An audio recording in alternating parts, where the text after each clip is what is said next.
Stay home for Labour, isolate in solidarity. Let's get together on Zoom, see into people's bedrooms. We're all voyeurs for free. Stay home for Labour, with Crispin as your MC. Get used to the smell of your fragrant hand gel, hands like an ancient mummy. I said stay home for Labour, wave your toilet rolls in the air real quick. Have a laugh, have a sup, keep your spirits up, cause when this is all over, we've got some asses to kick.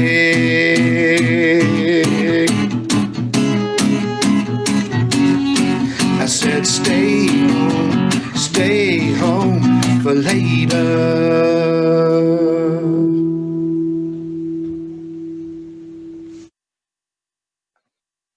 Hello and welcome to Stay Home for Labour, our special birthday show for none other than Jeremy Corbyn.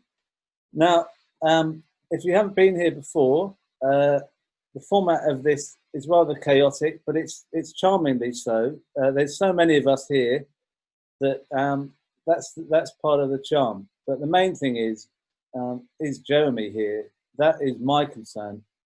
Is Jeremy here? So I'm going to have a look. Crispin, we can't see you either. Oh. Can't see me.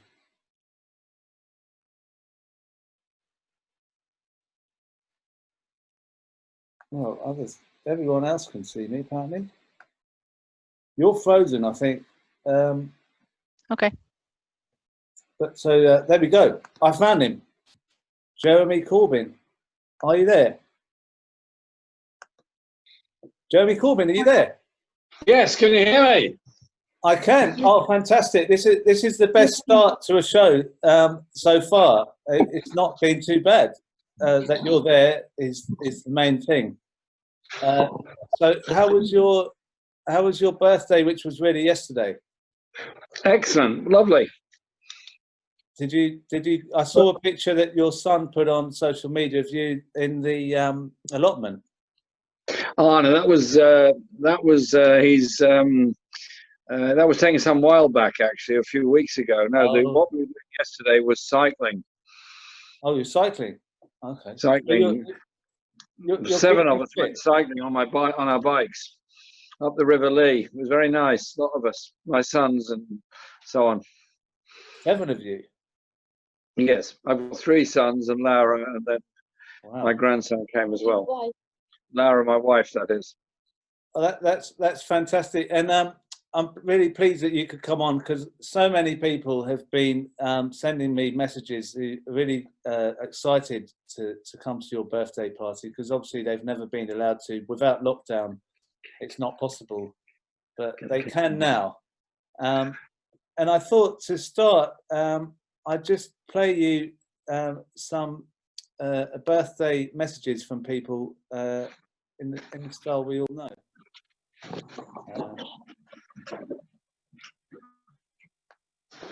Well, this is the question. Here we go.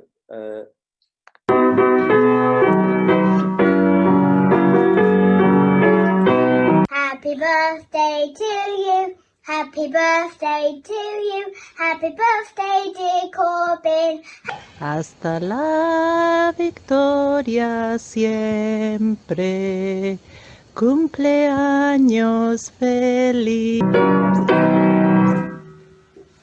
Happy birthday, Jeremy, from Sabby and Hillary. Solidarity. Thank you very much. Thank you, Sabby. That's lovely. And now I thought, because we've just had that intro, that we could do a cake for you. Obviously, you can't eat this cake, but I thought I'd just have a little cake. It's got strawberries around it. There you go. There's the cake. Oh, very nice. Would you be able to blow it and see if it gets all the way there? You count to 3, then I'll start blowing. All right. Okay, I won't time my blow. All right, 1, 2, 3. Amazing. Perfect. And we've in front of us here something we made a little earlier. Oh, yeah, I'll get it.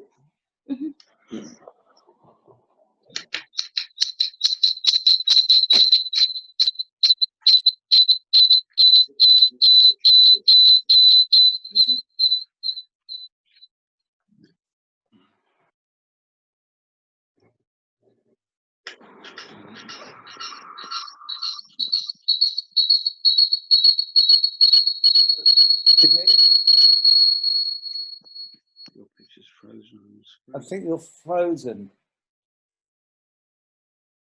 Ah. I think you're frozen. Shagra, I can hear you, but you're frozen. And you did say that you'd improve broadband if you got into government. So it's a shame that you weren't there, because then we'd be able to see you better. Do you want to log on and off, perhaps? Can you hear me? What I'll do is I will ask. Oh right, so that we don't know where. Have we got one of your sons here? Is Seb here? Seb is not here, nor's Tommy, and nor is N. So, what are we going to do now? Well, we'll have to do something like I will play another selection of videos while we wait for Jeremy. So, bear with us, and I'm going to just play these so we can while we wait for Jeremy.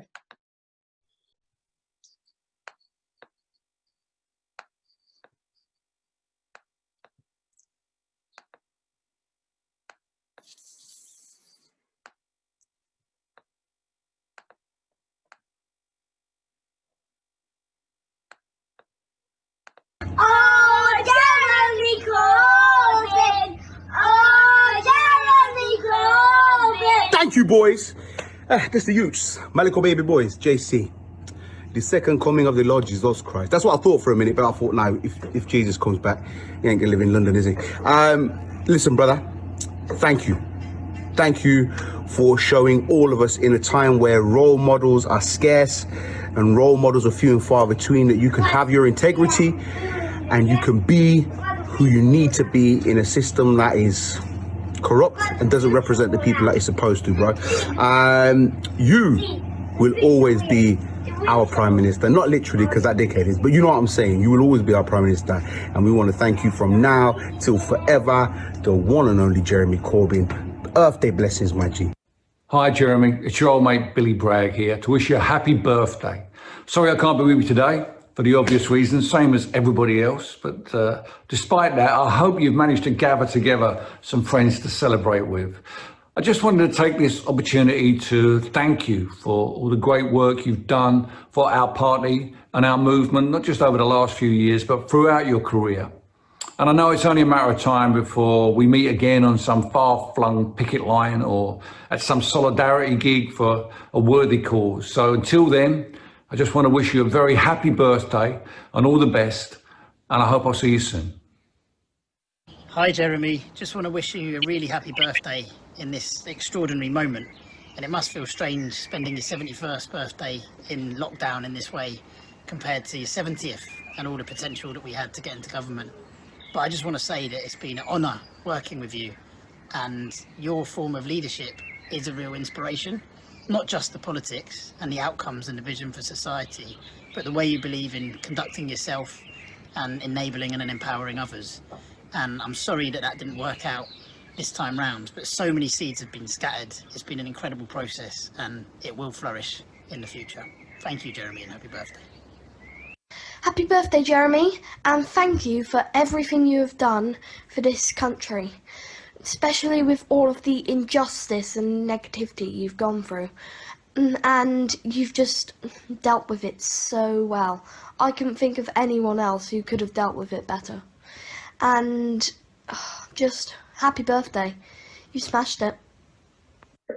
Happy birthday, Jeremy. I hope you've had a lovely day. I just wanted to say thank you for all you've done over the last 5 years and your time as an MP. You've inspired so many young people and you'll live on in our hearts for a long time. Happy birthday, Uncle Jez. We call you Uncle Jez in our house because of our utmost respect for you. We're wishing you all the best and a huge thank you from both of us. Many, many happy returns of the day, and may you have many, many more birthdays. And I just wanted to say thanks for everything you've done for me and everybody else in these past few years, not just these past few years, of course, but such hope and inspiration you've been given us to the extent that I even called one of my cats after you. And he has the same lovely, gentle, inspirational personality as you have. Corbyn, say hello and happy birthday to Jeremy. There you go. Oh, another old Jack now. Can you sit here, though? There you go, Jeremy. Can you hear me now?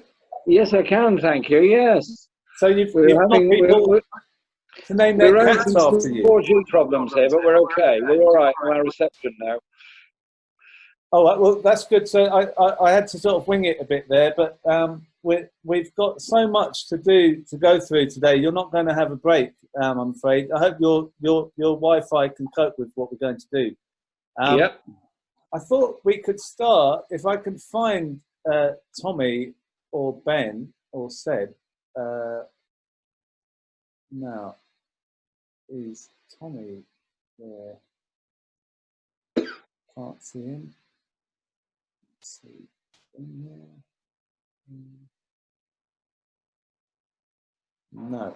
Well, we'll go ahead without them. Maybe they're coming a bit later.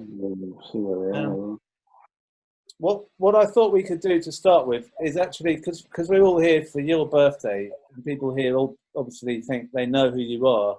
I've got a quiz about you, and we'll find out what the answers are, and you can tell us the answers. They're not heavy political questions. It's because it's your birthday. Don't worry, it's not like a tough. Here we go. So I'm going to launch this quiz, and you can tell us the answers to these questions. So how long was Jeremy Corbyn a local councillor before he became an MP? Please put your votes in. The second, it's either 4 years, 6 years, or 8 years. Second question: in which county was Jeremy Corbyn born? Hertfordshire, Shropshire, or Wiltshire? The third question: what is Jeremy Corbyn's favourite band from the 60s? The Beatles, the Rolling Stones, or the Animals? And the fourth question is: who is Jeremy Corbyn's favourite Arsenal player of all time? Is it Thierry Henry, Ian Wright, or Tony Adams? And there's lots of votes coming in, and it looks like people think that you were a councillor for 6 years. Is that right? 8. You were a councillor for 8 years? Yeah, 1974 until 1983, so almost 9 years. I resigned when I became a Member of Parliament from Haringey Council. So a lot of people don't know that you were a councillor for that long. I don't think that's a known thing, really. So you did a lot of work locally before you even became an MP. And now the next question is: nobody. It's 50% of people think you were born in Shropshire, 26% think Hertfordshire, and 23% think Wiltshire. Now I believe the answer is Wiltshire. It's Wiltshire. Yes, I was born in Chippenham, Wiltshire. Yes, and moved to Shropshire when I was about 7 or 8 years old. So no one's got that got the fewest votes. So that almost makes me a Shropshire lad, but it definitely makes me a moonraker from Wiltshire. So your next question is this is a tricky one. Everyone's split on this. What is your favourite band from the 60s? Is it the Beatles, the Rolling Stones, or the Animals? The Animals. Oh, yeah, the Animals. There's a few people really pleasing themselves there. And the last question is, who is your favourite Arsenal player of all time? Is it Thierry Henry, Ian Wright, or Tony Adams? Ian Wright. Ian Wright. So I wonder who got all of those right. But that's quite it's quite an interesting choice. Ian Wright. He was a great player, wasn't he? Yeah. Well, I loved Ian Wright for his spirit and his style and his complete commitment to football and the game. But the other two are also fantastic. I've got to know Tony Adams quite well over the last few years, and I've got a lot of time and respect for him for the work he does for people going through addictions. And in Thierry Henry, well, just such a magic player, and it was just a privilege to be able to see him play. So they were all brilliant. Yeah, and people don't know you quite as well as they thought then, so that's quite good. Talk to a few people there. And I've got another message for you, which is quite which is from Lindsey German, who can't make it. She's actually... Hi, Jeremy. Hi, happy birthday. I hope you've had a really, really good day, and I hope you're with your loved ones and doing things that you want to do today, even though we're very constrained in terms of getting together and in terms of being able to mix with each other. I wanted to also say that I think we're living in this incredibly dangerous time, and it's a very, very serious problem for all of us. It's a very worrying time. It's a time when I think people should all be looking at what kind of different society we want when we come out of this. And I feel it's important to put on record that many of the things that you've argued for, in particular that the market cannot deliver for human needs, and that therefore the response to this pandemic has been very, very much conditioned by the role of the market and the people who believe in the free market and who don't want state intervention. I think it's important to acknowledge that actually what you've said for many years, and what lots of us have been saying for many years, that the market can't deliver, that and not just on the pandemic, on questions of inequality, on questions of war, and we're going to come out of this pandemic with much, much greater conflict between China and the US, for example, which isn't going to end well. What we've been saying about all these things has been proved to be true and will continue to be proved to be true. So thank you very much for everything that you have done over the last few years in very, very difficult circumstances. And thank you very, very much for continuing to do these things. We are all campaigning online. We hope that we can all get back on the streets at some point in the not too distant future and campaign there as well, and that we can, and that when we do, I think there will be an absolutely huge wave of protest against this government and what it's doing. We're seeing this already with the unions. We're seeing it already in all sorts of areas. So I know you're going to play a very, very big part in this. So just finally, happy birthday again. Enjoy yourself, and we'll see you very, very soon in the campaigns and the struggles to come. Lindsey, thank you very much for that. That's lovely. And the role of Stop the War is amazing. I've just come off a quite lengthy webinar I was participating in from New York of the American Bar Association on nuclear disarmament and other forms of disarmament. Very impressive. And the pandemic of coronavirus has shown us that the world does need people to work together, not against each other, because the virus knows no hiding place, and it's exposed to health inequalities around the world, and all the weaponry in the world isn't going to make people well. the only thing that will make people well is peace and investment in health services, education, health, food and housing. So, so we have big stuff to do. Jeremy, that was a recorded message from Lindsey. She couldn't come on, but it wouldn't make much difference to the quality of the reception we're getting anyway. But what I was always impressed with you was your commitment to the peace movement and stop the war. And it's great that you were able, as leader, to bring all those issues out to the front.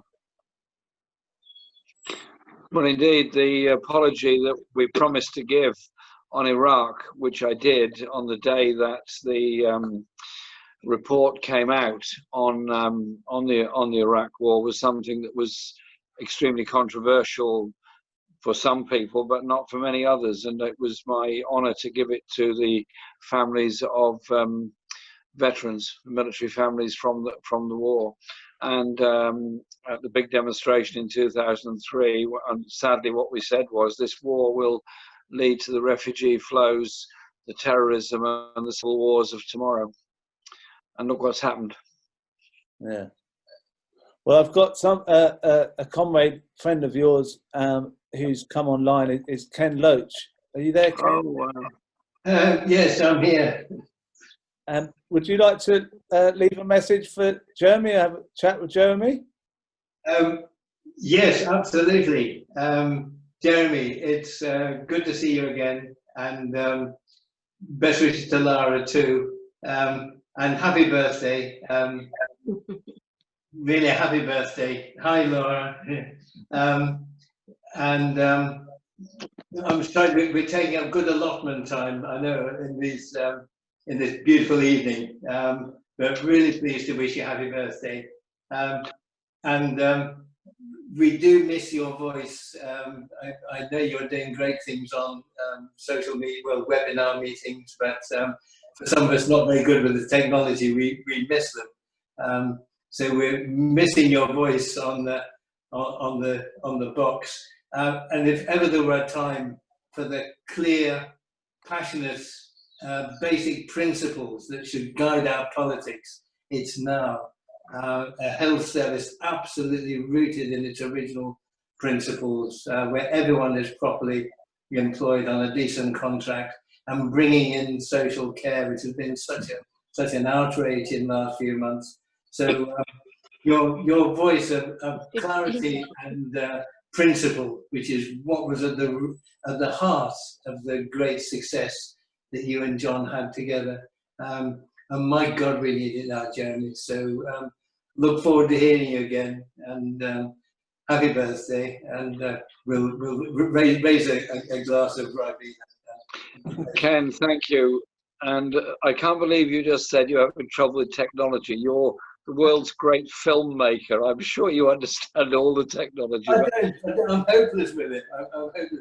No, but your brilliance is giving voice to people and giving empowerment to people through that voice. And Daniel Blake is one of many great films you've made, but that I've met so many people who've been through hell and high water in trying to access universal credit and all that goes with it, who've seen your film and feel empowered and inspired by it. And so, Ken, you do not realize the effect you have on people's lives, and you make them realize that their very difficult situation can be overcome if we all get together to overcome it, and you've done that. Oh, well, it's very generous of you to say it, but I mean, we're here to celebrate your birthday, and keep going, comrades. We need you there for a long time, and we need your voice now like never before, because forensics fine, but it doesn't replace broad principles, passion and clarity, and my God, we need that from you now, and I'm sure we'll get it, Jeremy. Anyway, thanks, Ken. Lovely films. And what's the next one? Well, I don't know. It means driving and the old fella around the course again. I don't know if we can, if I'll make it, but we'll do our best. I might stagger at Beecher's Brook this time. We'll do our best. Anyway, we'll do something. Don't worry. Okay. Thank you. Good to see you. Thank you, Ken, for coming on, and you'll be coming on again next week. Is that right? You okay for that? Oh God, I've forgotten now. Which one's that? Tell me. We're doing a show next week. Oh, yes. It's in the diary. Just checking. Yes, we'll be there. See you then. Thanks, Ken. Switch. And Jeremy, I'm just going to play another video for you of people who've sent in messages. And this one's here. Hi, Jeremy. There's a philosophical theory that posits that our world is only one of many possible worlds that exist side by side with each other, each slightly different. Well, in the possible world that I want to live in, although butter is surprisingly expensive, you are the Prime Minister. Happy birthday, Jeremy. Happy birthday, Jeremy. And thanks, not just for the last 5 years, but for the 25 years or so we must have known each other. Because whether you were addressing an audience of a dozen in a dingy pub upper room, or making the leader's speech in front of the largest political party in Western Europe, the socialism always shone through. And you know what? I reckon it always will. Happy birthday, Jeremy. Sending you the warmest of wishes from up here in the Steel City, Sheffield. Hope you're having a great day. Thanks so much for your very many visits of support last year in North East Derbyshire. You came up, you met with us anti-frackers in Marsh Lane, as members in Clay Cross, and perhaps my favourite, the time you spent with our amazing North East Derbyshire WASPy women when you came to meet with them in Renishire. Jeremy, from the Orgreave Truth and Justice campaign as well, thank you so much for your continued support. It was under your leadership that we got into the manifesto, and thank you so much for that. So peace, love, solidarity. Enjoy your very special day.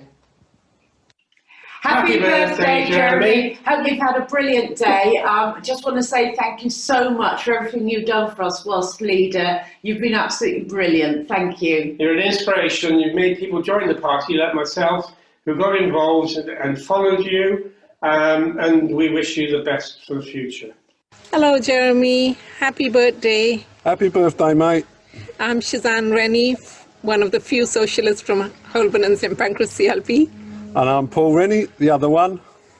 Hope you have a lovely, lovely, lovely, lovely day. The best leader we've ever had. Yeah, all the best, Jeremy, even from a Spurs supporter. Rock on. Solidarity. Hi there, John Taylor from Redcar CLP and Momentum. Many happy returns of the day, Jeremy. Under your leadership, the Labour Party transformed politics in the UK, bringing hope to millions from our communities who had previously been ignored, silenced and oppressed by over 10 years of Conservative and Liberal Democrat governments.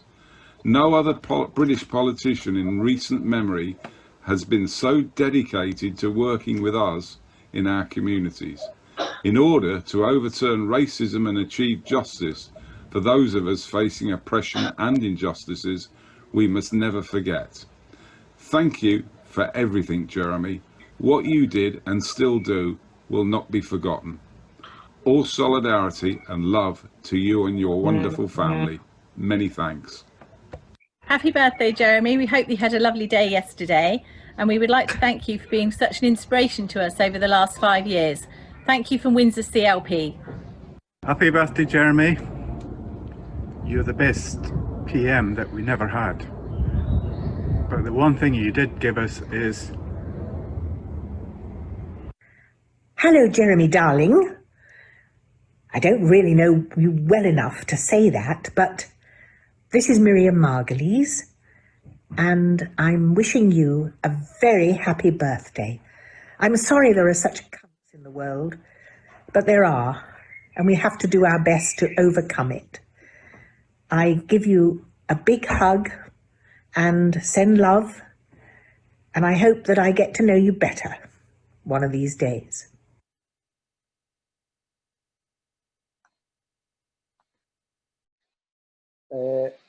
So, Jeremy, that's so many people sent these messages in. I couldn't keep up with the number. I mean, I was editing these all day. I don't think you. I mean, you may have an idea, but you don't seem to have. You're so humble. You don't seem to have an idea of how many people absolutely adore you and want you to be happy and have a great birthday. I don't think anyone's.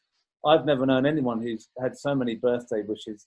And I was going to bring in your son Tommy, because he's been working behind the scenes on this with me while he's been very busy himself and going on bike rides with you. Tommy, are you there? I am. I've not seen you. I've only heard you on the phone. I can see him. You're right, Dad. Hi, Tommy. Happy birthday again. Where's the dogs, Tommy? They are here. I've got Chico with me. I don't know where the other one is. That's Chico. Where's Che? I think he's downstairs sunbathing. How often do you see each other? Do you with the lockdown? Do you see each other quite a lot, or is that? Yeah, we still sort of call by occasionally for the odd sort of socially distant wave and hello. And I cycle past the shop when I've been on my run in Finsbury Park, and we have a socially distanced conversation on the pavement outside his shop. Yeah, it's all a bit difficult. And are you looking forward to your dad being around a bit more and not being? Oh, absolutely. We get him back now. And he's not going to be followed around by newspapers all the time. Yeah, we won't have all that fun to deal with. Yeah.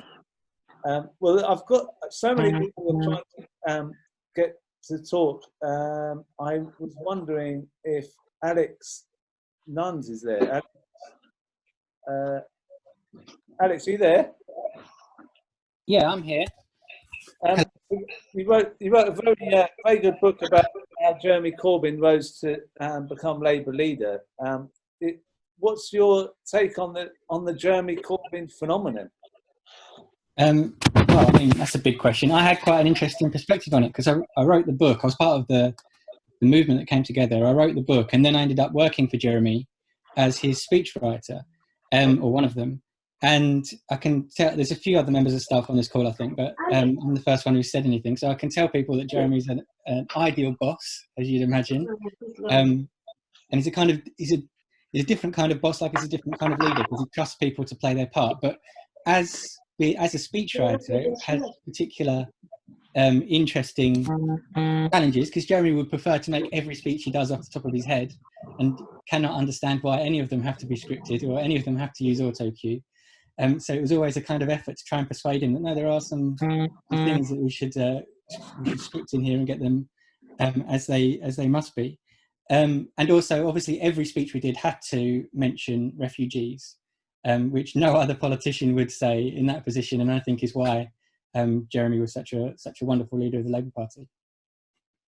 That's great. And what was it about Jeremy's character that you think made him so popular with the Labour Party and everyone in the party? I think it's just a kind of, I mean, in terms of Jeremy's oratory, he's not a traditional orator, but he has a way of connecting with the kind of shared moral sense, of collective moral sense that people have.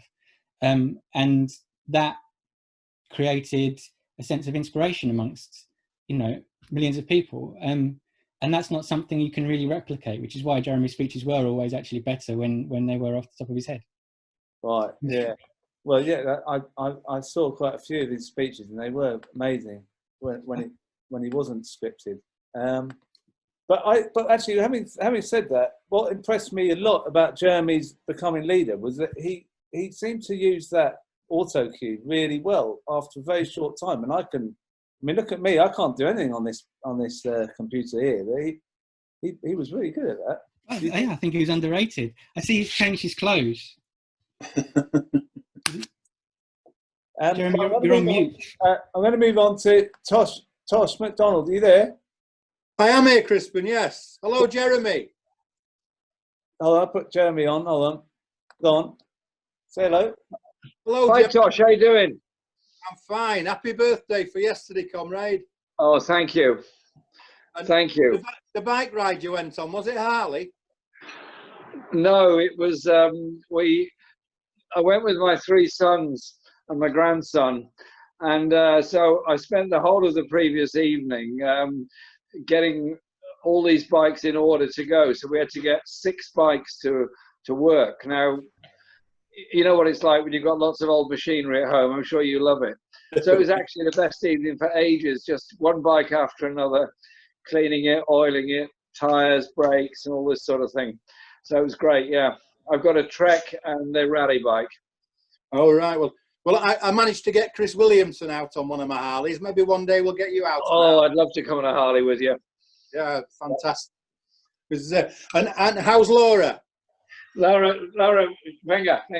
She's right here. She's just coming now. She's bringing you a cup of tea, Tosh.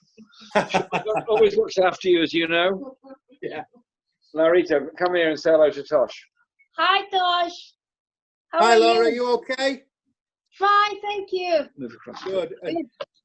I've noticed you seem to be a little bit more active on Twitter and things now, Laura. Yes. Good. I need his values, his socialist values, and we need to protect the socialist policies. Absolutely. That this country is crying for justice, human rights, and peace. The message of the past 5 years has got to be that getting our message through in mainstream media with the unbelievable hostility there and the demonisation of individuals, not just me, but others as well. You have to challenge it, but you also have to develop your own independent form of media communication, and that we've got to spend a lot of time doing. Because the media owned by very big business is not going to make sure that the message we're putting out of empowerment of people is actually going to get across. That's right. They have their own interests to look after, don't they? And, they certainly do. And what I must say is that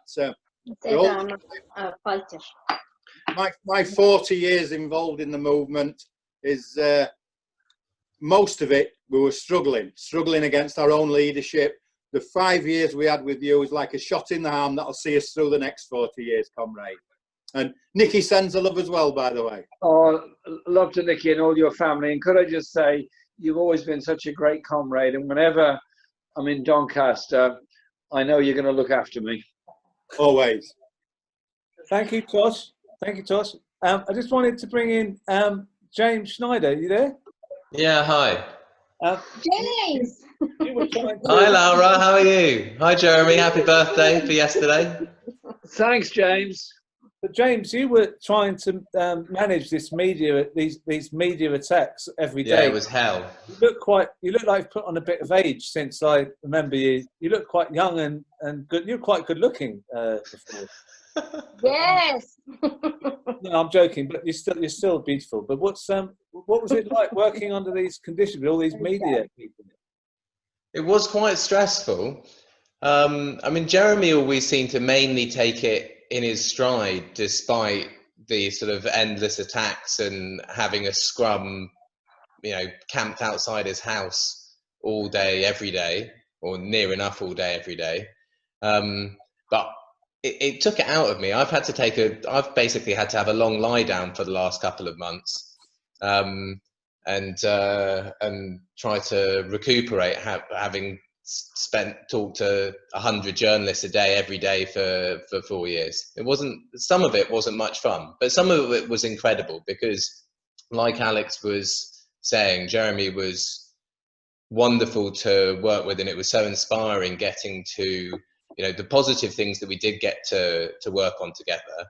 And then when I was doing firefighting against media attacks, it felt incredibly worthwhile because I knew that doing that was so that we would have some space for Jeremy's voice to get out on the issues that he wanted to get out on. And I just want to thank Jeremy while I'm here for 2 things. One, for I think the most amazing moment of my life, which was on the 12th of September 2015, when Jeremy said that he was going to the Refugees of Welcome rally in Parliament Square, and I was in the sort of bubble of volunteers from the campaign that was bringing Jeremy into the stage, you know, with thousands and thousands of people, and I was just unbelievably incredible to think that that was the first act that a Labour leader wanted to do.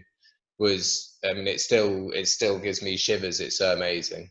And I also want to thank Jeremy for everything that you're going to do from now on, because the idea that this is the end of your political work and the political work that you will strive to encourage in other people in the movement is obviously wrong. So thank you in advance for the reams of new people that you will inspire into activity, the causes that you will highlight, and the solidarity that you will offer to people right across the country, but also importantly right across the world. James, thank you very much for all you've done when you were in the office, and what a pleasure it was to work with you and your absolute determination to defend us. And I remember hearing you on the phone day after day, trying to bat back the most ludicrous, nasty, horrible stories or non-stories about me, about Laura, about my boys and everybody else, and your loyalty was just fantastic. And it was a pleasure and an honour to work with you. But also, I'm glad of what you just said about the Refugees Are Welcome rally in 2015, because I think if we can't stand up for the 65 million people around the world who have no home to call their own, who have no country they can go to, then what are we about? What are we about? So we have to stand up for refugees and for all the other marginalised people, and realise empowerment comes for standing up for and with other people. And yes, I am already very, very busy. I'm doing lots of Zoom meetings and calls at the moment, doing quite a bit of writing, but also also getting ready to make a submission on strategic defence and security review, because coronavirus has shown us just how vulnerable the world is to health inequality and poverty. And that is not going to be solved by nuclear weapons or any other kind of weaponry. It's only going to be solved by peace, investment, and the environmental crisis we're facing. And I know the COP26 is not going to be held now in Glasgow, but it will be held at some point. So I'll be doing a lot of work towards those issues. So it's peace, it's justice, it's human rights, it's all the things that I've spent my life campaigning on. I'll be continuing to campaign on, and we've got to stay together doing that campaigning. And James, you and I are always going to be working together. Absolutely. Happy birthday, Jeremy. Thanks. Thank you, James. I'm going to bring in Wrack.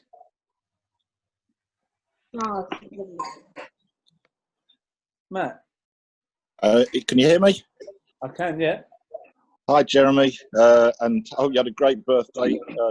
Greetings from all our people, and from myself and family, and hope you've had a great birthday yesterday. And solidarity. So I think the fact that people are doing events like this for you shows the impact you've had on many people and on politics. We're proud to have played a part in that. I think just a couple of thoughts about the past few years. I think for us, there is a layer of younger members of our union who got involved they would have got involved in politics, but I'm not sure they necessarily would have joined the Labour Party had it not been for what happened in 2015. And I think that's a groundbreaking impact that you've had.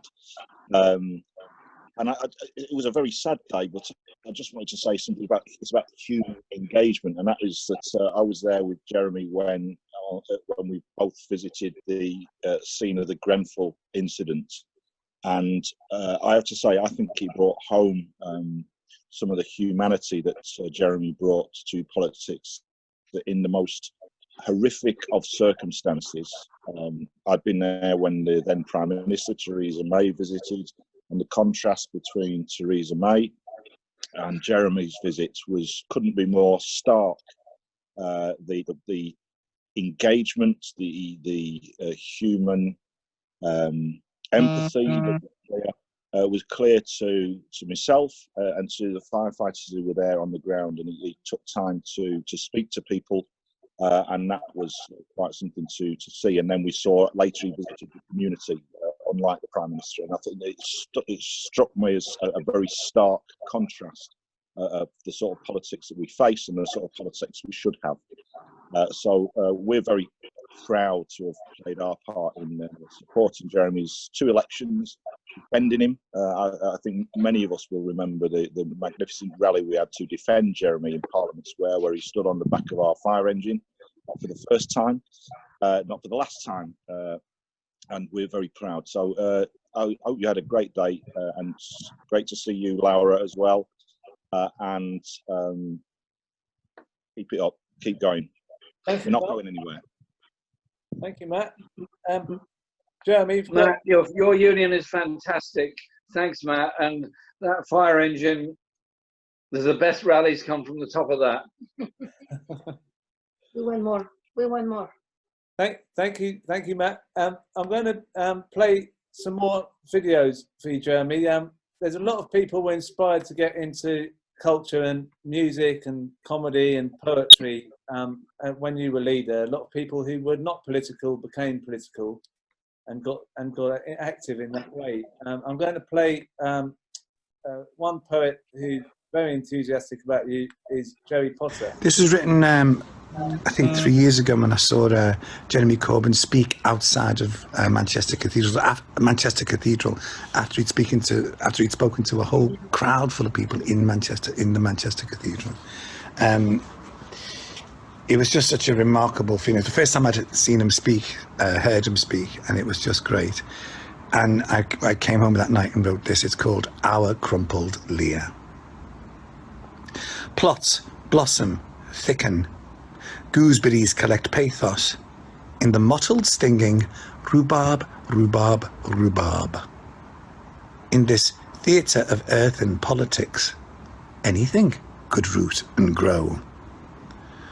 Haunched in full moon, standing together apart, Manchester Cathedral a psyche, felt like being in a great painting. We are designer Lavery, dress theatre factory and listening. Once, industries mechanicals, working for the weekend, buying the round, fed, watered, pocket-moneyed kids, taste of treacle toffee and trickle down, bubblegum, spud guns and comics. The students are loving their Lear, clumsy crowned reluctant king, with wave of government could detax their debt. They hear the liberations of his youth, old Lear's still wickedly young. His courtiers rip out their eyes, daughters wail demise, kicking up fuss for the man reluctant to be premier, the champion determined to share.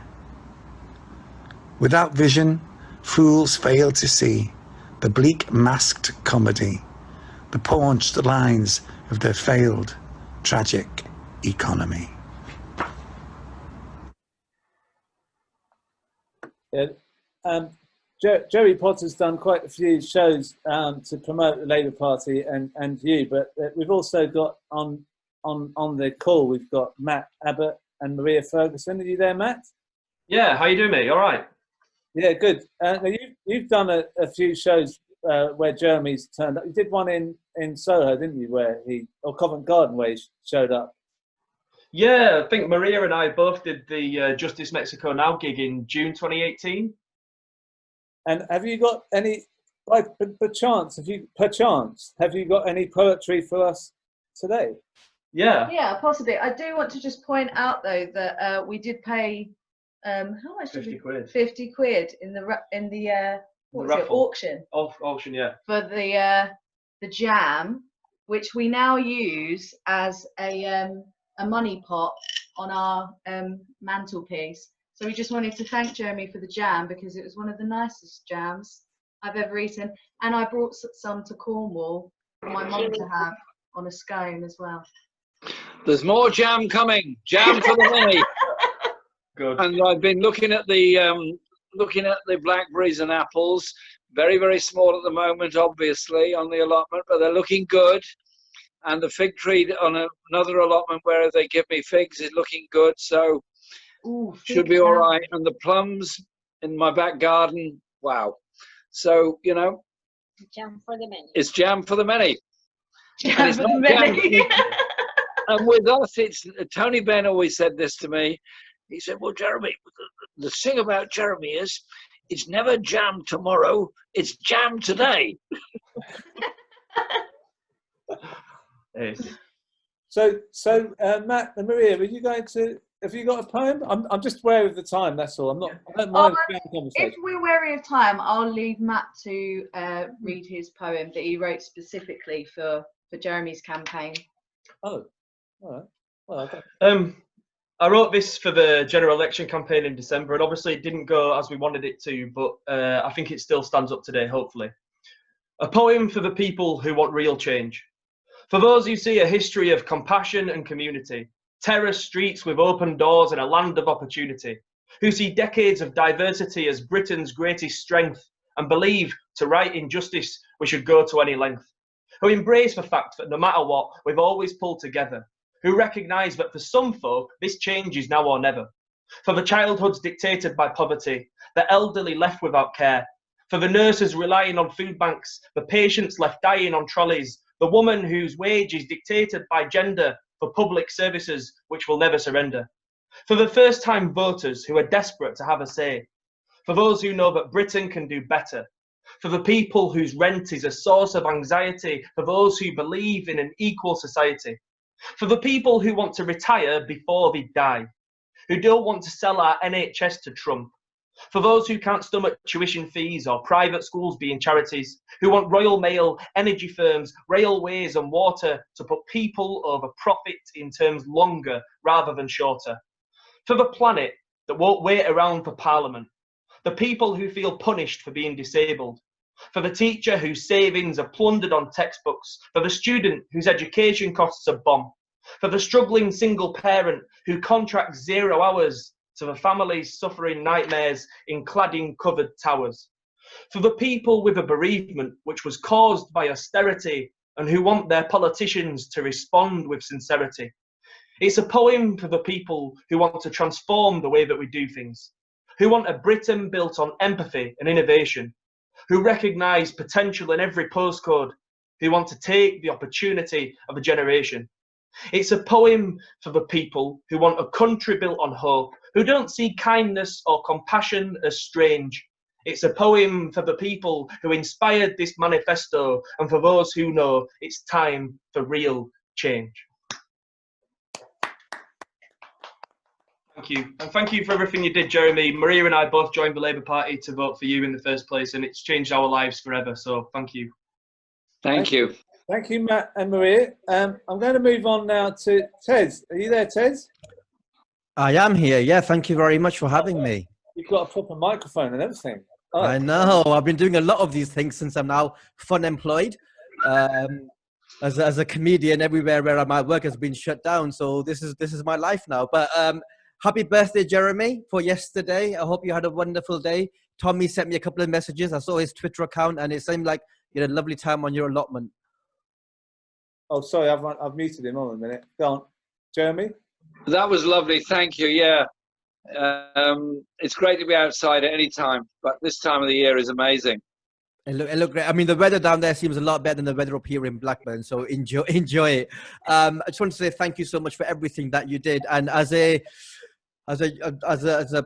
British Pakistani Muslim who lives up north, coming from a working class community, I just want to say thank you for inspiring people in my community to go out and vote for the very first time. People who are so cynical about politics were so energized by your campaign, both in 2016 and in 2017 and in 2019. And so you gave a whole generation of young BME people hope, and you made them less cynical about politics. So I just want to say thank you so much for getting people out there voting for the first time, and hopefully that will continue in their lives going forward. So thank you, Jeremy. Oh, that's brilliant, and I hope a lot goes through soon so you can get back on the stage. That'd be great. Thank you so much, and thank you everyone for tuning in. Happy birthday, Jeremy. Thank you. Thank you, Ted. Now, Crispin, you see, we've been joined by a special guest. What's the cat's name? El Cato. El Gato. Oh, nice. Yeah, well, you look after that, but it's got a very good name as well. It tells a story. Well, very exotic name. It just means the cat in Spanish. It's better than in English. Now I'm going to move on because I'm not very good at chairing things and keeping it tight. And we've got so many people here, but I believe that Rebecca Long. No.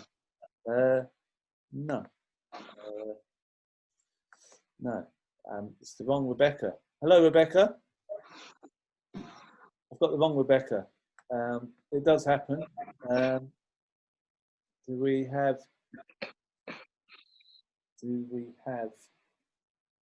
a spammer, Begum? Hi. Hiya. Hi. Sorry, I didn't think you were Rebecca, but I did see you as well, and I thought I'd unmute you. How are you doing? Have you got a message? Yes, good, thank you. Yeah, quick, short message, I guess. I mean, the MP for my area was my MP for 22 years, so he was elected in 1997. And I turned 30 the day before Jeremy turned 71. And as a young Muslim woman of Bangladeshi background, I never really felt I could access my MP.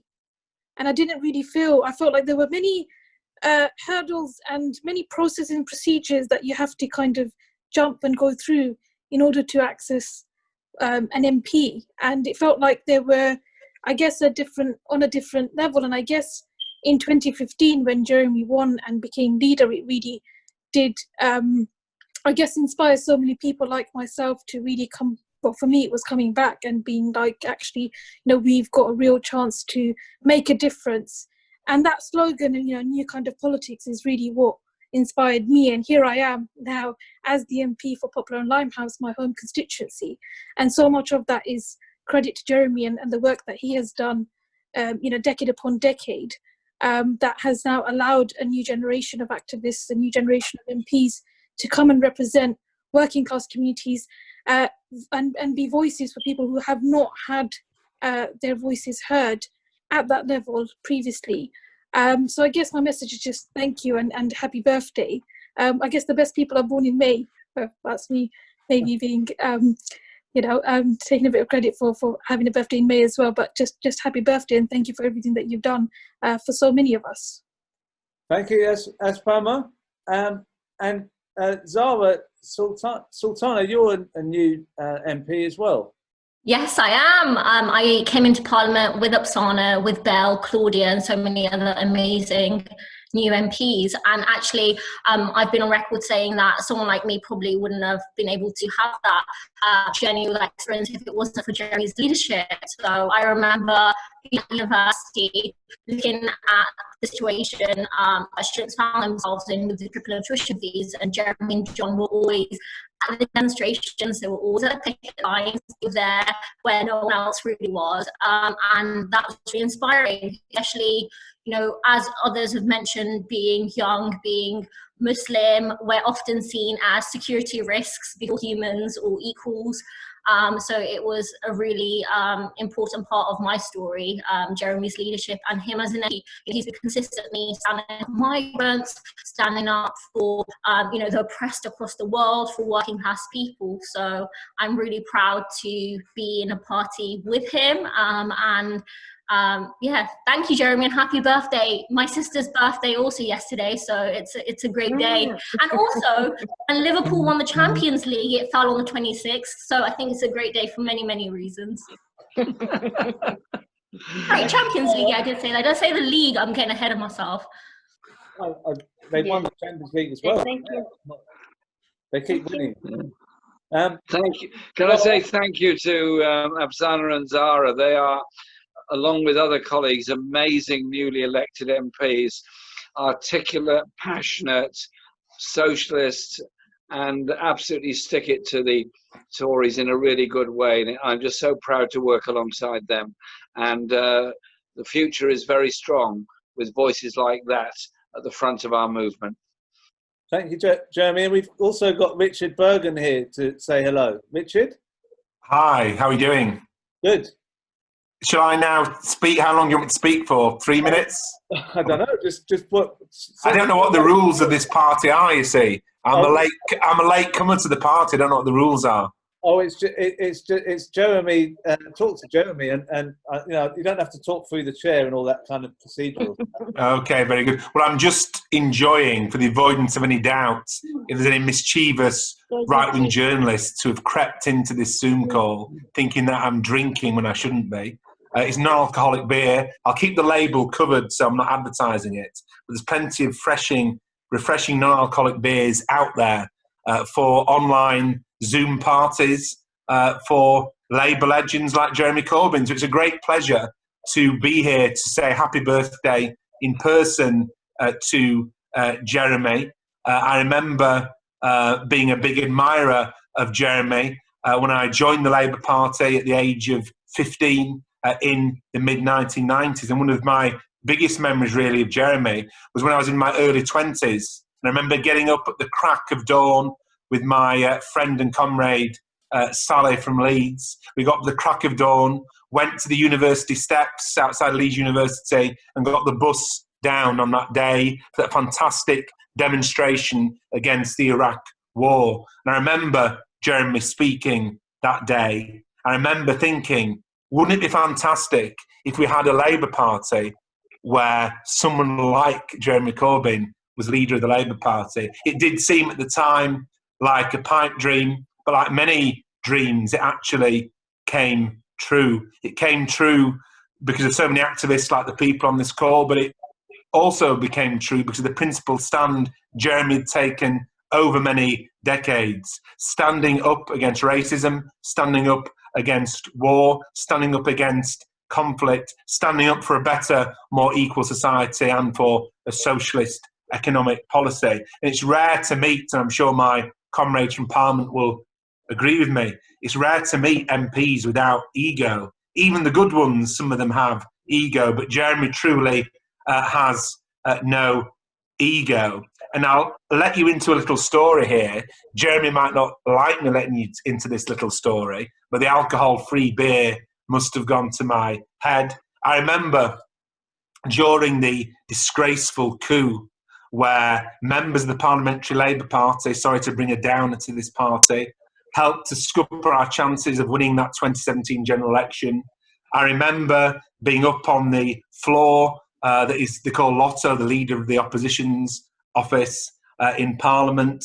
And I think I was talking to John McDonnell and I think Diane as well in John McDonnell's office. And the door opened and there was Jeremy. And what had happened that day where the MPs were resigning every hour, on the hour, almost as if it had been scheduled. We were very worried. Jeremy opened the door. I thought, what's he going to say? He must be under tremendous pressure. And Jeremy said, and I kid you not, he said, I found some cups in the kitchen again, which have been left unwashed. What you've got to understand is so-and-so, who I'd never met, I can't remember her name, who works as one of the cleaners, she's not paid to stay long enough to wash these cups. So can people please wash their cups? And if she has to stay, can you ensure she gets paid overtime to do it? Can that be sorted out, please? And that's what Jeremy said. And I thought to myself, he was under the amount of pressure that few people active in politics in this country have ever been under. And his actual thought was for one of our colleagues who was employed to clean that floor, who wasn't being treated right. That was the first thought in his head. And I thought that said a lot about him personally, a lot about him politically. I hope he'll forgive me sharing that little story with you all. But it's wonderful to be here to celebrate Jeremy's birthday.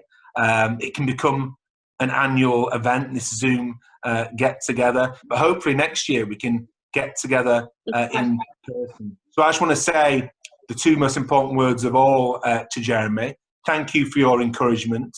Thank you for your inspiration. Thank you for never, ever giving in, even though the forces of the establishment were arrayed against you, in a way that all the armchair commentators could never dream to have to deal with. You didn't drop your principles. You didn't sell out. You did the right thing. You had on your shoulders the hopes, dreams and aspirations of the working class in all its diversity across this country. From the bottom of my heart, I thank you for what you've done. You've inspired millions. And I do believe that one day we'll get a government enacting the policies that Jeremy has been fighting for all his life. And when we do, that'll be due in no small measure to Jeremy Corbyn and all the people who supported him. Happy birthday. Thank you, Richard. Richard, thank you. And it's all about how you treat other people as well. And one of the last things we did in the office before I ceased to be the leader of the party was I held a reception for all the cleaners and security staff to say thank you to them for looking after all of us. And what I said to the Prime Minister on the last Prime Minister's question time I did was, what matters more during Corona crisis? Having somebody to clean the wards on the hospital or clean the trains or the buses, or a hedge fund manager speculating against the future of our own public services. You know where our values belong, and that's where our strength comes from. And strength is, yes, about winning elections and gaining office, of course, but power also comes from the power of collective action of people in the communities, on the streets, in their unions and everywhere else. And so never underestimate the power of our own determination and strength. Thank you, Richard. Right, I'm just going to play another video before I bring in another lot of people. So here is another message. Happy birthday, Jeremy. Hope you're having a great time. This is just to say happy birthday, but also thanks. Thanks for being such a good friend and superb comrade over the years, over 45. Happy birthday, Jeremy. Hope you're having a great time. This is just to say happy birthday, but also thanks. Thanks for being such a good friend and superb comrade over the years, over 45 years of campaigning together. And I'm looking forward to the future years as well. We'll be together on those demonstrations, in the occupations, yes, and on the picket lines, and of course in Parliament. You've laid the foundations of a socialist movement in this country that will, in the end, bring about the transformation of our society. Thank you for all you've done, and happy birthday. Happy birthday, Jeremy. Thanks, John. I also want to use this opportunity to say a huge thank you to you for everything that you've personally contributed in these last 4.5 years and many years before then as well. Right back from the 2015 leadership election, the amount of energy and enthusiasm that was sparked in that campaign, and so much of that went into building momentum and strengthening the movement in and around the Labour Party. So yeah, huge thank you, and I'll never forget our train journey up to Sunderland, where we had to sit on the floor because despite what Richard Branson says, there were no seats available on that privatised train. Thanks for everything and have a great day. Hi Jeremy, I'm Diane from Bromley and Chislehurst CLP. It's great to have this opportunity to wish you a very happy birthday. You always speak for us all, and hope that we will hear your voice loud and clear for a long time, you know, into the future. You're real, your integrity shines through. Thanks for everything and have a great day. Hi Jeremy, I'm just recording this video to say I hope you had a wonderful birthday yesterday. I'd also like to take this chance to say thank you for everything you've done over the course of your political life. When you stood to be Labour leader, you gave hope for the first time to thousands of young people, just like me, that their voices and ideas can be heard in mainstream politics and that real change is possible. You're one of the most kind, lovely and warm people I've ever had the pleasure of meeting, and I hope you're staying safe. Solidarity. Happy birthday, Jeremy. I'd like to thank you for all the inspiration you've given me and many, many people, and how with dignity you endured all the personal abuse that you took day after day just for us and just to try and make this country for the many, not the few. Thank you. Jeremy, happy birthday. I just wanted to say thank you from the bottom of my heart for everything you've done. You are a true inspiration, and I don't think you'll ever fully understand how much you changed millions of people's lives for the better. We might not have won in December, but there's no question you won the arguments. We're seeing that now. I just wanted to say how much you genuinely changed my life, switched me on to politics more than ever. I don't know how you've got the resolve and energy that you do, but we're grateful we have. And I hope now, even though you're continuing being the inspiration you are, you have some rest, and that you and Laura can have some well-deserved time together. Thank you very much for everything you do. I wanted to give a quick example. Last year, I met you at the El Sueno Existim Festival in Machynlleth, wearing this very t-shirt. You've been speaking to people for an hour, you hadn't eaten, and then I was apprehensive because of that, but I spoke to you, and you came over to me. We took a picture, but then you made 3 separate videos, one in Spanish for my Latin American friends and Cuban friends, and nothing was too much trouble for you, and that absolutely epitomizes you. I genuinely have never met anyone like you, and you are genuinely, and I mean this sincerely, the best human being I have ever met. Never stop being you. I wish you absolutely the very best for the future, and thank you, thank you, thank you. Happy birthday. Jeremy, mi comandante siempre.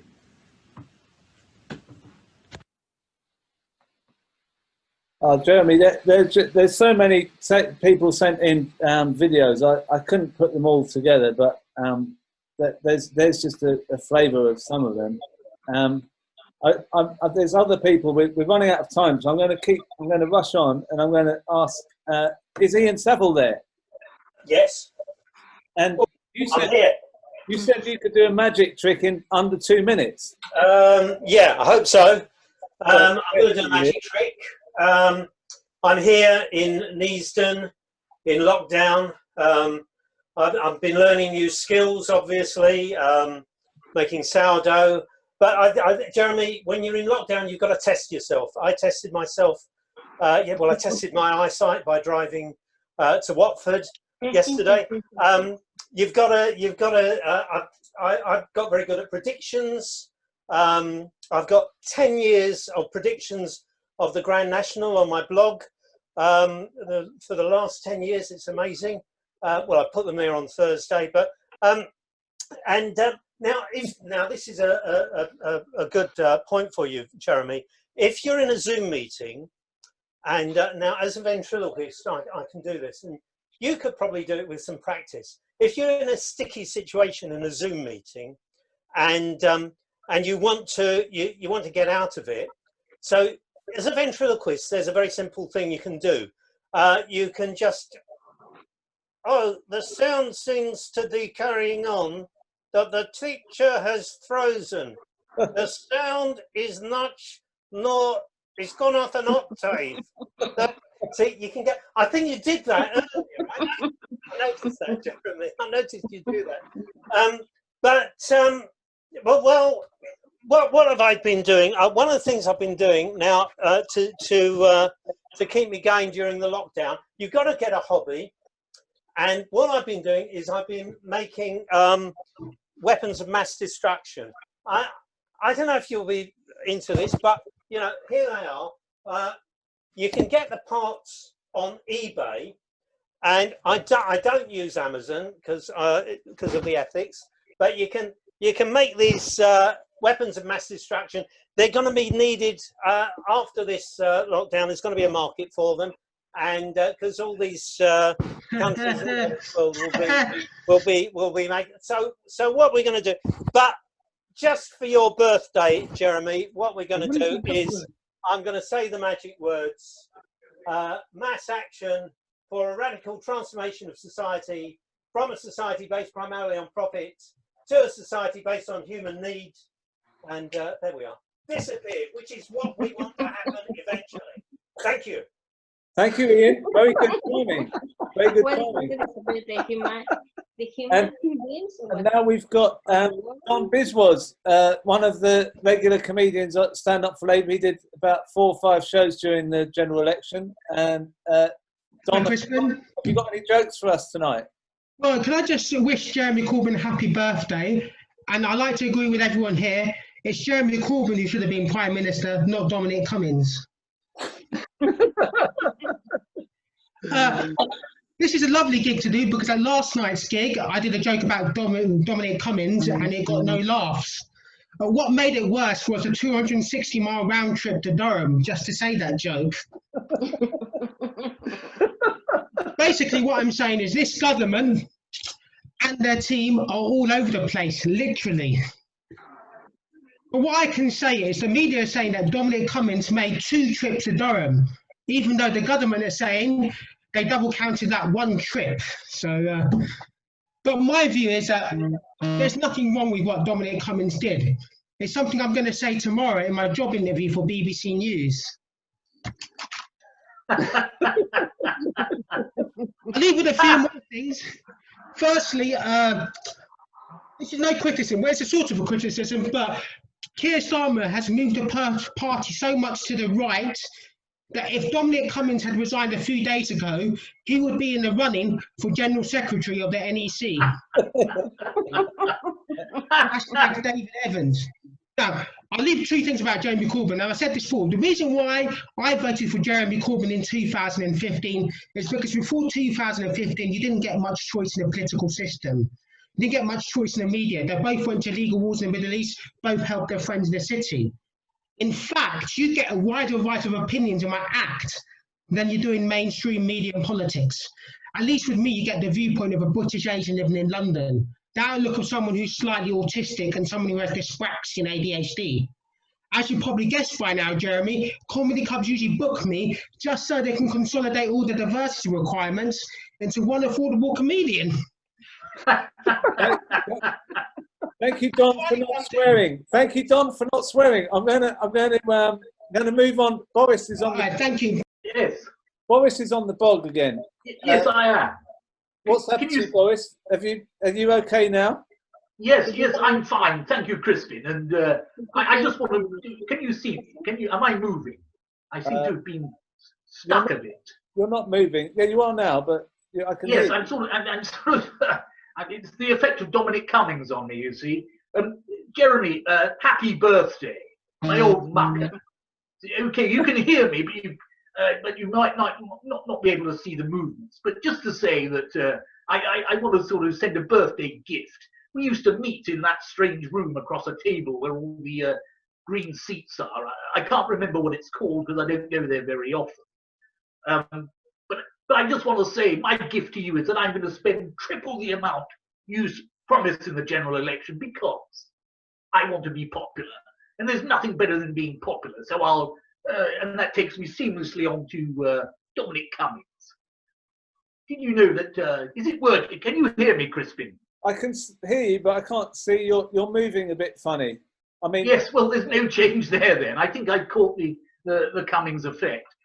Dominic Cummings, his press conference on Monday. People are complaining that it was half an hour late. Do they realise how bad the traffic is on the A66? Anyway, I'll tell you, Dominic, I want to make my speech out the front of Downing Street. I said, no, Dominic, you go into the back. He said, no, I want to go. I'll go out the back then. I said, well, I beg your pardon. I didn't promise you a rose garden, but he took it anyway. Do you realise, Jeremy, that one of the best things that Dominic said on Monday was, don't believe everything you read in the press. So, that's why I'm pleased to say today that I am making Dominic Cummings the Emeritus Professor of Fuckwittery and Brass Neckery at the University College Durham in Barnard Castle. Good. See you. Thank you, Boris. I think your connection's gone. So I'm going to bring in Patrick. Are you there? Hello there, Crispin. How are you doing? You all right? Yeah, I'm good. We've done quite well tonight, getting through all the people. Yeah. So how are you doing? Yeah, good. Thanks. For Jeremy. Yeah, happy birthday, Jeremy. What a great show tonight. Lovely to see Jeremy and all the fantastic guests. Absolutely fantastic. Been brilliant. And what was nice is tonight, Crispin, for Jeremy's birthday, the underlying theme has all been about working together as people come together socially, but also about immigration as well, about people coming together. And I don't know if I haven't mentioned this before, but my family actually, we came over when I was a child from Iran in the 1980s. I told you this, didn't I? Where we were. I was born in Iran. My mum is Iranian. She's mixed. She's Persian and Arabic. And my dad is from Ireland.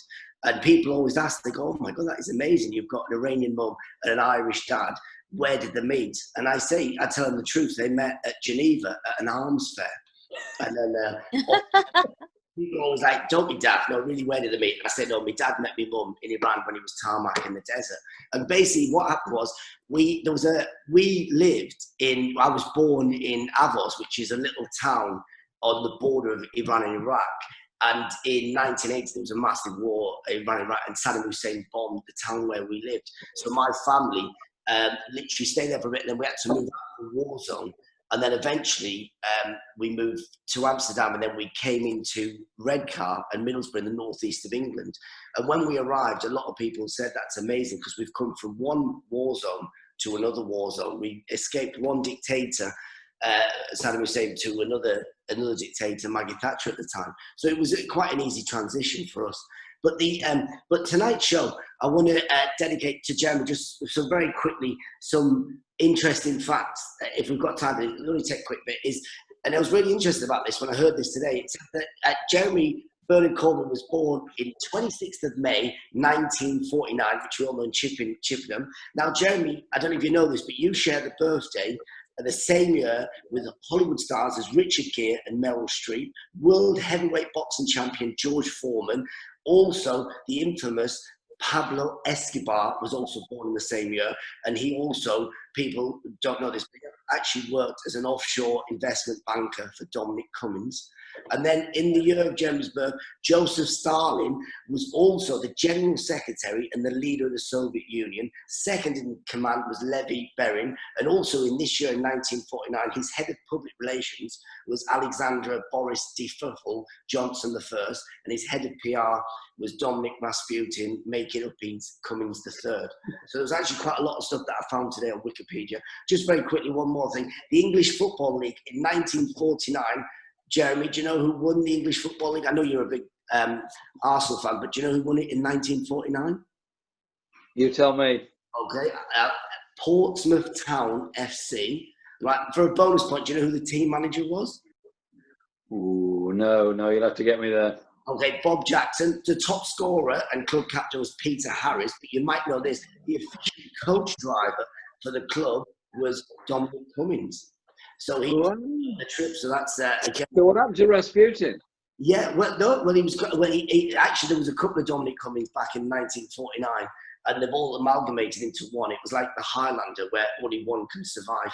So it started with Rasputin, then moved on a bit, did it? Okay. Yeah, I don't know if you've ever seen The Matrix, but that's what Dominic Cummings like. This is the most educative program we've ever had on Zoom. I know, thank you. I've got a couple. We now know what happened to Rasputin. Patrick, we're going to have to move on. So I'll email you the rest of them. Well, yeah. Sorry, I've just got Suzy's there, and Suzy, you've been awarded a prize as like one of the most important people in Plymouth, and you've got Jeremy from Plymouth. I mean, what a brilliant night tonight. Miriam, Margolyes, Alexei, Sayle, Billy, Bragg, Ken Loach, and then Suzy Bennett from Plymouth. Who the hell's she?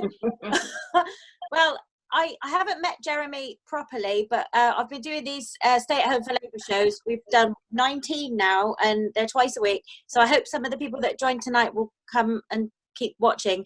But Jeremy did pop up on one as a guest, and it was I was doing my little comedy bit, and it was during the point that I was saying that I like large men with beards, and then Jeremy popped up, and I think he thought he'd got on the wrong Zoom link or something. But yeah, I'm very privileged. I don't want to steal your thunder, Jeremy, on your birthday. But I have just been announced in the last 2 days by the Plymouth Evening Herald. And if you've heard of Plymouth Evening Herald, it could possibly be because Tory MP Johnny Mercer tweeted, and it was trending on Twitter. If you want to know what that was about, Google it. It's hilarious. But I have been named one of the 50 coolest people from Plymouth. I mean, what an accolade. There's no trophy or anything, so I've had to make my own rosette. with "I am cool" written on it. So I'm going to be wearing that. I mean, because you've got to make the most of these things. And also, I've got a little thing I've made. I'm going to be wearing that on the streets of Plymouth, and I've made a little sash as well, because you can't celebrate these things enough. But yeah, I love Plymouth. And Jeremy, if you come down to Devon, I'll take you out for a scone, and you can bring your own jam. But I want to wish you a belated happy birthday. I hope you had a great time, and your lovely wife. I was going to put a big sheet on my local bridge with "Happy Birthday, Jeremy" on it, but there's already one that's been there for 3 months for Bernie's 60th birthday. So there wasn't room. I've written to my MP about it. They never take them down. I'm going to put up my own sheet saying, "Take your sheets down, please." But yeah, I hope you're enjoying this evening. What a brilliant night. What a great tribute. And you always know the sign of a good man is when he washes his own cups. I mean, our current Prime Minister doesn't even wash his hands, and you wash your cups. So, I mean, that shows a man with heart. So continue enjoying your brilliant night, and thank you for talking with heart. Thank you, Suzy. Run away, Suzy, with the jam. I'm just going to bring in a couple of your colleagues. Ian Lavery's here. Ian Lavery. Hello there. Can you hear us? I can, yeah. Hello, Crispin. How are you? Well, listen, I'm absolutely delighted to be here. Some fantastic people on this call, by the way. And I'll be extremely brief. I just want to say to my dear friend, Jeremy, friend, comrade, colleague, that happy birthday, comrade. I've been shoulder to shoulder with you through some of the most difficult times, but you've seen the inspiration that you're given to, I think, millions of people, by the way. And I've never met a man who's been more remarkable, incredible, decent, kind, respectful, dedicated to the cause than you are, Jeremy. You're just a wonderful individual, and I know that you know that I don't speak lightly on these type of issues. I've been proud to be in your shadow cabinet. I've been proud to be the chairman of the party because you asked me. I'll never forget that.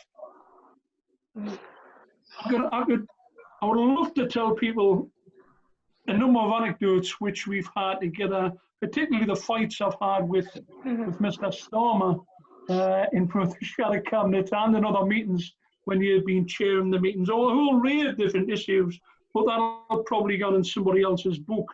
But Jeremy, credit to yourself, the attacks, the abuse, the vitriol you've suffered, and you've just swatted them back like a fly. Not many people can do that. Not many people would ever do that.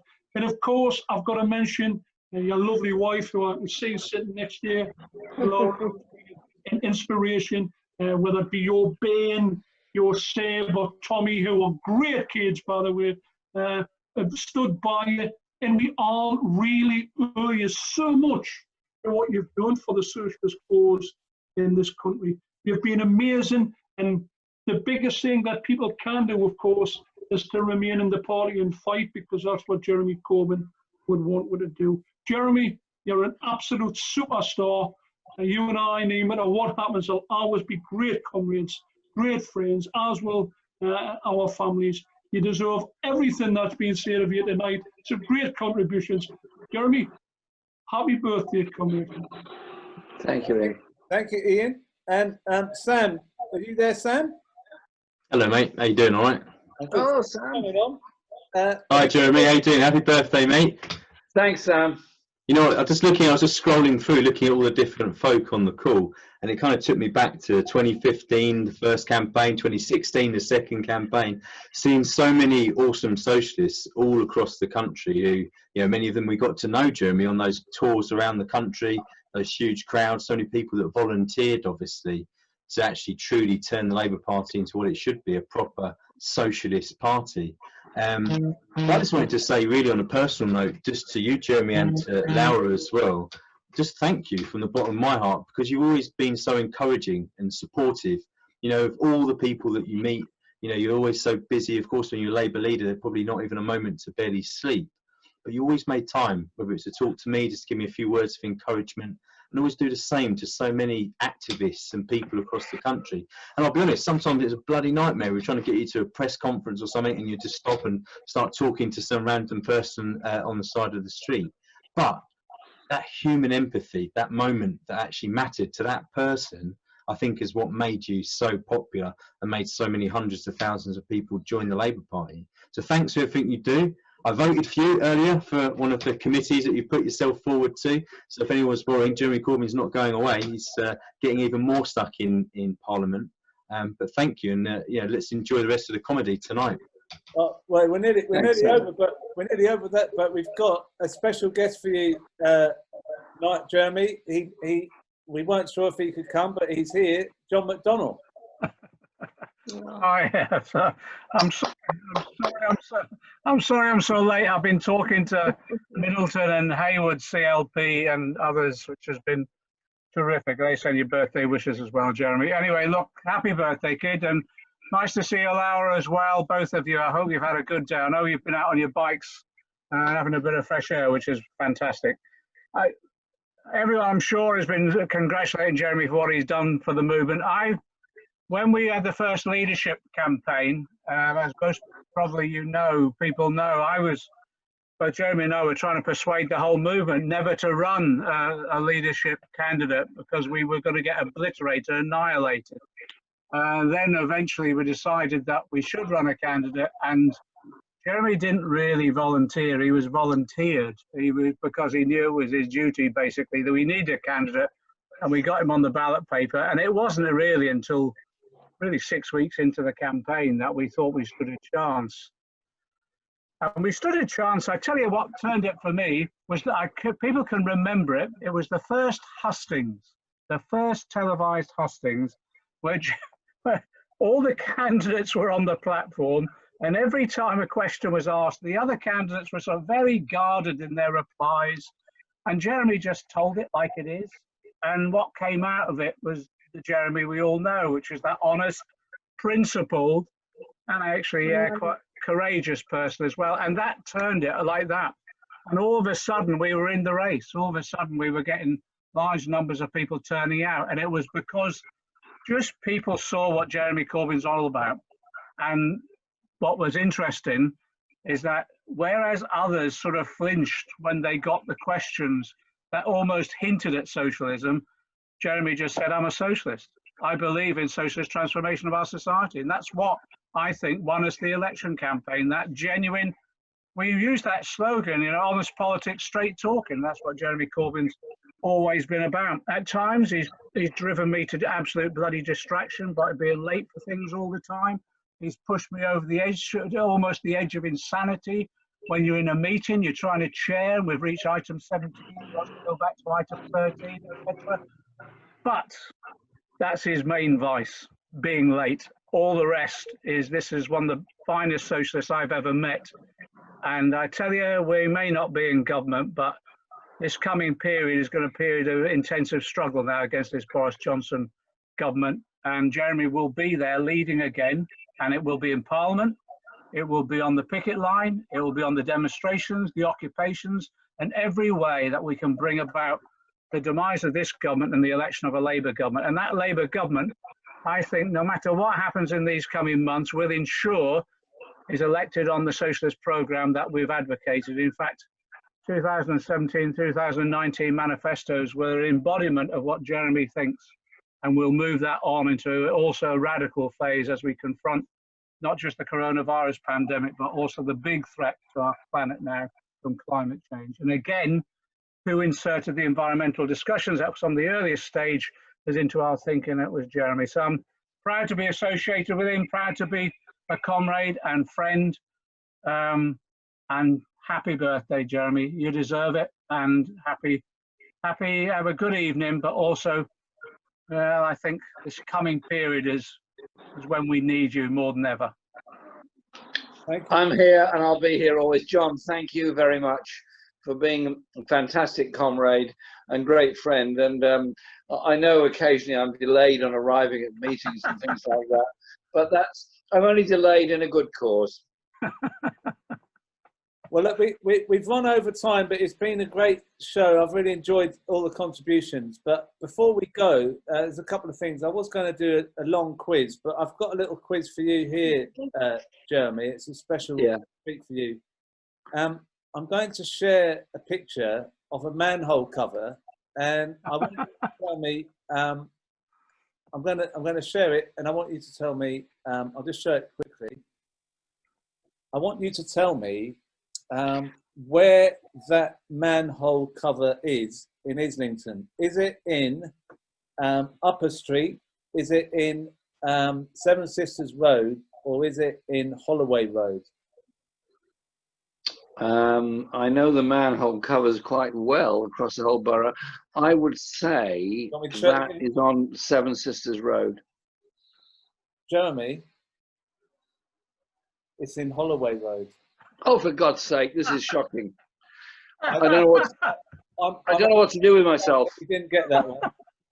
Well, one of my gifts I was given whilst leader was a visit came from the Norwegian Labour Party. We had a very interesting meeting. At the end of it, they presented me with a book of Norwegian drain covers, all in Norwegian. Well, and I have it. Have you read it? But it's in Norwegian. That's the problem. My Norwegian isn't what it used to be. Well, and obviously we have to end as we usually do with Crispin. Sorry to interrupt. I think Rebecca is also here. Oh, the cake. We've got a cake here. Rebecca's here. Where's Rebecca? Is Rebecca Yeah, there? I'll just unmute her now. Oh, okay. This is Alison, who's got Sorry. technology. I don't have. Hi, Rebecca. Hey, how are you doing? Hi, Rebecca. Sorry, I muted another Rebecca, and I didn't want to make the same mistake, repeat the same mistake, expecting different results. But you're the real Rebecca. I know, it's because I don't look normal because my lights aren't on properly, so I look a bit like a vampire hiding away in a corner. But just be really quick because I know everybody, we've had a fantastic meeting so far, and I want to say a big happy birthday to Jeremy, an absolute legend, and he knows he is. And when I first became an MP, I've only been an MP 5 years. When I went to Parliament, I had a massive mistrust of politicians because I thought that most of them, even if they were on the left, they were in it for themselves. And I went to that first meeting of the Socialist Campaign Group, and I met Jeremy and I met John. And I realised that they were decent people, which is quite a rarity in politics. And to just give you an example of the kind of person Jeremy was, his office was down the corridor from mine in Parliament. And every day, Laura, who's another legend, she used to make his lunch for him and bring it in a lunchbox, like nice little salads, a bit of falafel, pita bread, all these little interesting foods. And he'd wander down the corridor because he knew that I was usually running around busy, and he'd come through the door with half of his salad left, and he'd be like, "Do you want some salad? Have you eaten? I've got a bit left. I want to make sure you've had something to eat today." Or he'd be trying to palm off dates on people. I think he's got a lifetime supply of dates, but he was constantly going in and out of everybody's offices trying to give people dates. But he was a genuinely nice person, a decent, honourable man. And what you've been through, Jeremy, the last 5 years, no human being should ever have to go through. But you did it for us, and we'll always be eternally grateful for that. Because although it was hard, and although we didn't get to where we wanted to get, and you are the greatest Prime Minister that the country has never seen, you lit a fire in people that's never going to go out. You lit a fire in me, you lit a fire in Richard, who spoke before, and for decades to come, your legacy will be there, and there'll be people like the people on this call who are going to be fighting to make sure that we create the future that you made sure that we believed was possible, not just a dream. We're going to realise it. So thank you, comrade, for everything that you've done and everything that you've been doing. Have an amazing birthday. Thank you, Becky. Thank you very, very much. And the amazing Laura has just brought something here, which I'm going to put on the screen now. I don't know if you can see it there. No. I'm putting this on the screen now. Oh, you got the proper one. The happy birthday. Shagra brought it round to our house yesterday, and it's absolutely beautiful. And it's got to be eaten. So, Crispin, can you come by? Yeah, I'll come by, but it might take me a while. I'll give you some at the door, you know what I mean? Yeah. Anyway, Crispin, can I say thank you to you and to all the wonderful people on the call. And Becky's last comments are wonderful. But Crispin, big thank you to you, not just for tonight, but for all the other things you do to provide space for people to, I've blown the candle out by talking, to provide space to people for humour, for wit, for passion, and for change. And you know what? Socialism is not all just about bread, it's roses too. And that's what you bring us, bread and roses. Oh, thank you very much, Jeremy. That's really kind of you. And it shows you, again, thinking about others and not yourself. But I did want to say that we have our last bit on the show is obviously, it's Rob Johnson to sing the Red Flag. So we'll all sing the Red Flag in honour of your birthday. Thank you. Rob. Okay. Happy birthday, Jez. Thanks, Rob. Always. You go. And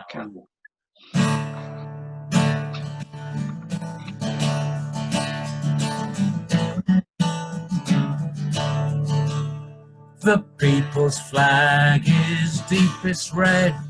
It's shrouded off their martyr dead, and ere their limbs grew stiff and cold, their heart's blood dyed its every fold. Then raised the scarlet standard high, within its shade we live or die. No cowards flinch and traitors sneer, we keep the red flag flying here. It waved above our infant might, when all ahead seemed dark as night. It's witnessed many a deed and vow, we shall not change its colour now. Then raise the scarlet standard high, within its shades we live and die. Though cowards flinch and traitors sneer, we keep the red flag flying here. And it well recalls our triumphs past, gives us hope of peace at last. The banner bright, the symbol plain of human rights and humanity's gain. So raise the scarlet standard high, within its shade we live and die. Though cowards flinch and traitors sneer, we keep the red flag flying here. Then raise the scarlet standard high, within its shades we live and die. Cowards flinch and traitors sneer, we keep the red flag flying here.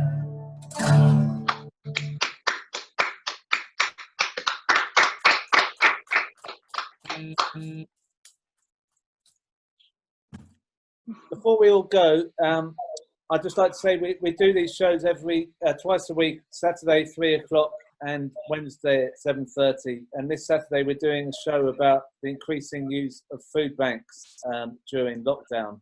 And we're going to have people from all over the country talking about the experiences they're having there.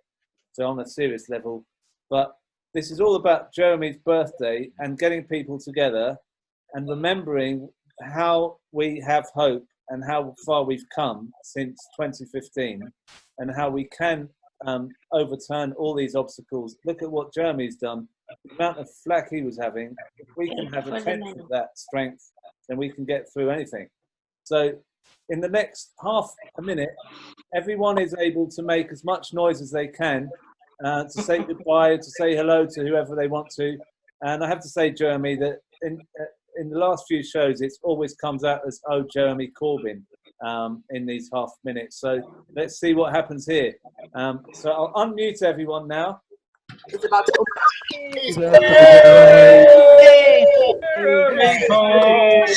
Say Jeremy. Happy birthday to you. Happy birthday to you. Jeremy. How's it go?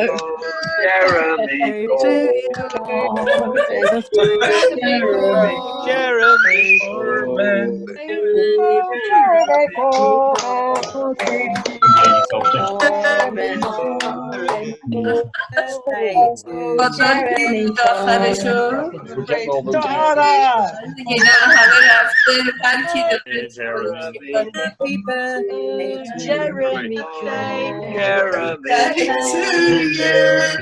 Happy birthday to you. Happy birthday, dear Jeremy. Birthday to you. Ile umatanga tunastarabishish na farne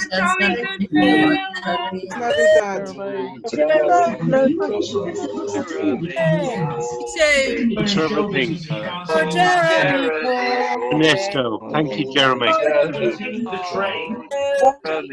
They have a fabulous year.